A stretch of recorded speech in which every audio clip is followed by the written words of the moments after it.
dia, Cleusa. Bom dia, Marcos. Bom dia, Pedro. Bom dia a todos os ouvintes. Então, por que é tão difícil, né, a gente renunciar? Então, eu estava ouvindo você. Eu fiz essa oração há muitos anos. Sim, tá lá no seu caderninho de orações. Então, por que que eu criei esta oração, né?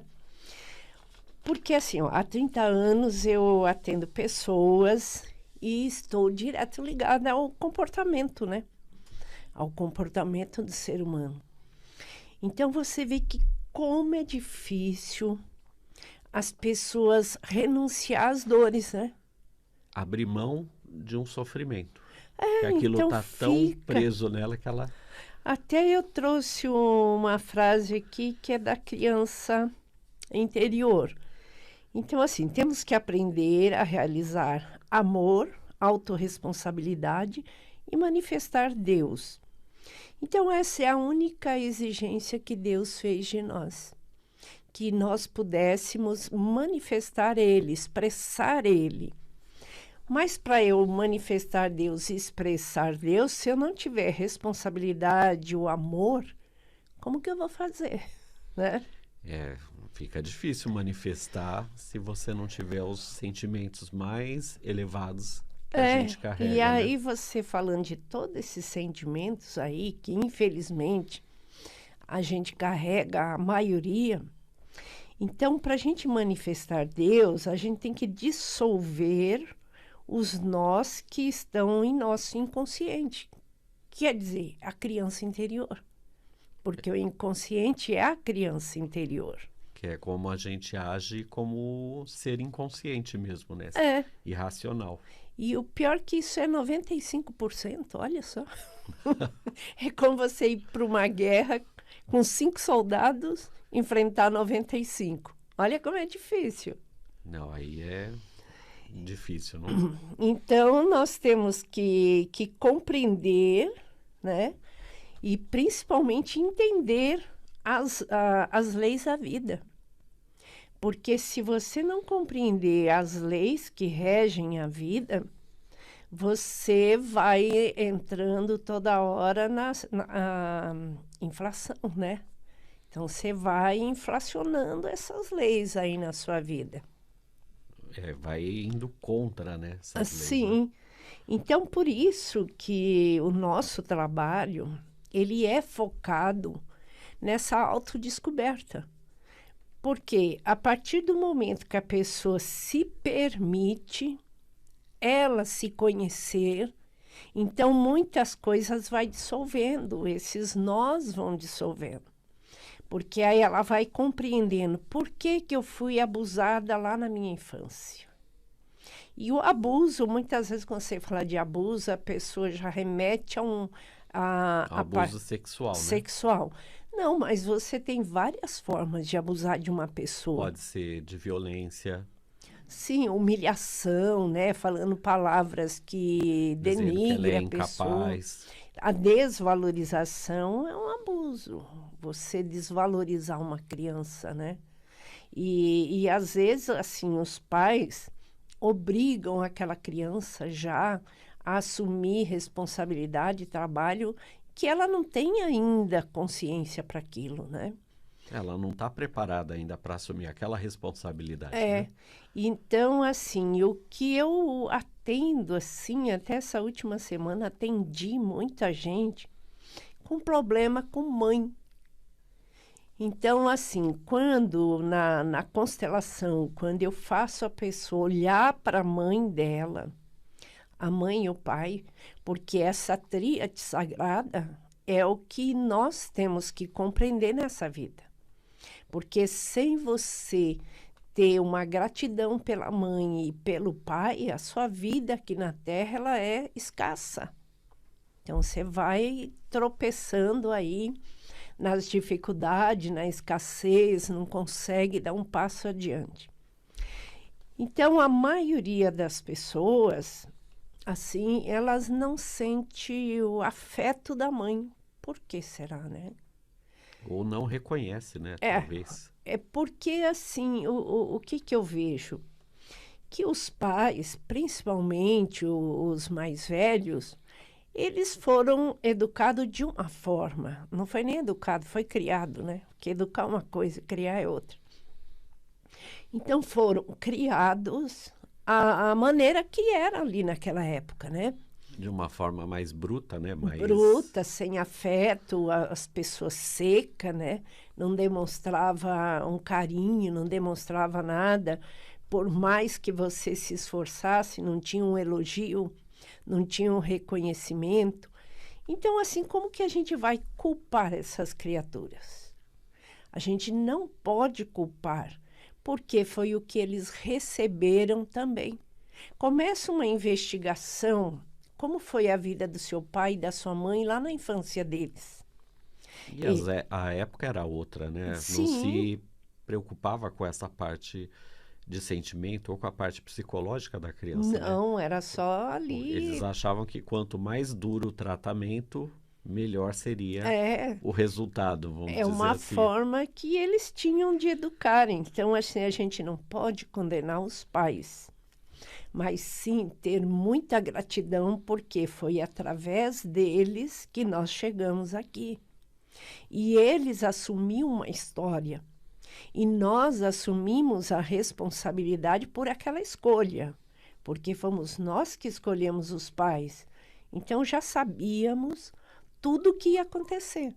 E é engraçado você falar isso porque muita gente ainda se surpreende, né? Quando a gente fala que você escolhe o seu pai e sua mãe, você escolhe a família que você vai nascer, né?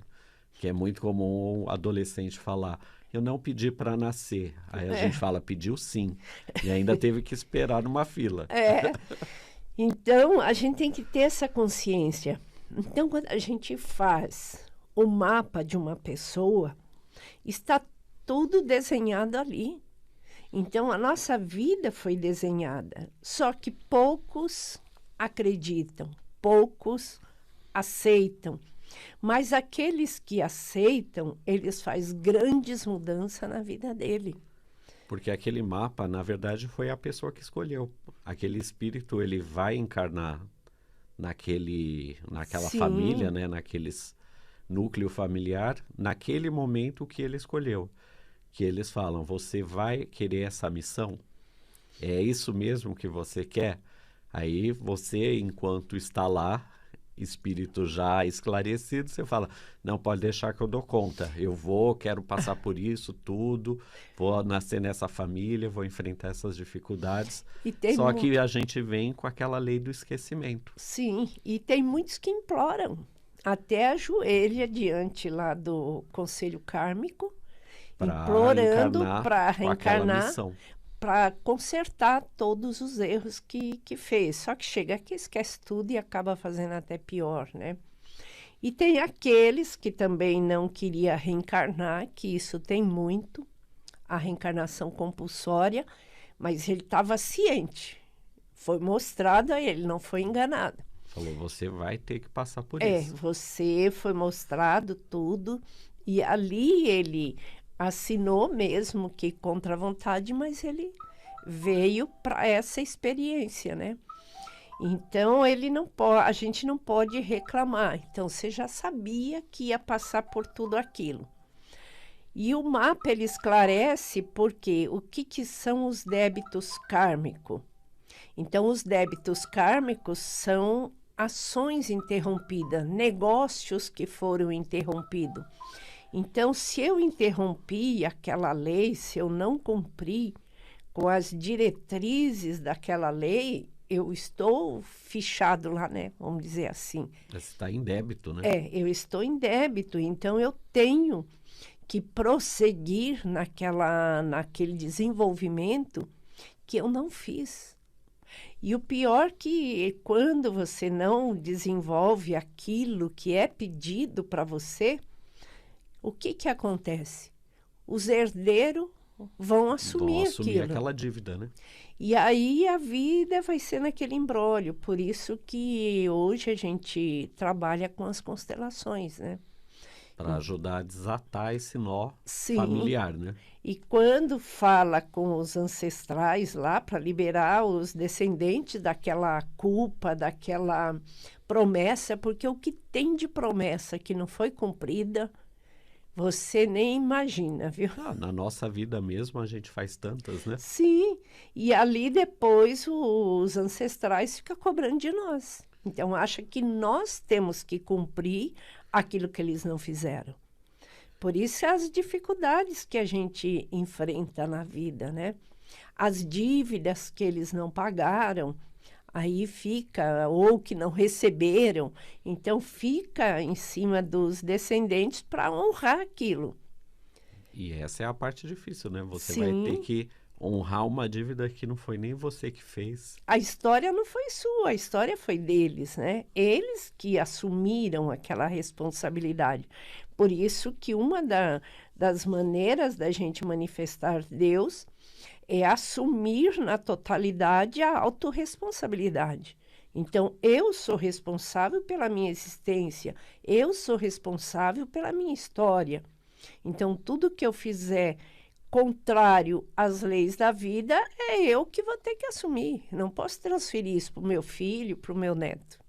Então, é isso que a gente tem que trabalhar e é isso que a constelação ajuda a libertar, né? Sim, a constelação é por isso que eu trabalho com a constelação espiritual. Aí muita gente às vezes pergunta, qual a diferença da constelação espiritual da constelação sistêmica? A espiritual também é sistêmica. Ela trabalha com o sistema, né? Só que, assim, ali eu vou direto no campo espiritual da pessoa. As outras constelações, principalmente aquelas de grupo, elas vão trabalhar com a representação. Então, uma pessoa vai representar o pai, outra mãe, outro problema. Então, são as representações através de pessoas ou bonecos, né? Que eu também trabalho com a constelação com os bonecos. Mas a que eu mais aprecio e que eu vejo mais resultado é a espiritual. Porque muito do nosso problema estão presos nesse campo espiritual, né? E é isso que precisa ser trabalhado, né? Sim, porque tem muitos espíritos que eles estão presos ainda lá no campo de concentração, nas faixas de guerra, na escravidão, os indígenas que foram destruídos. Então, eles ficam num campo, né? Ali, um vale, onde todos estão ali. E eles clamam ali, muitas vezes, por justiça, por vingança. E isso acaba influenciando também os descendentes, né? Vibe Mundial 96.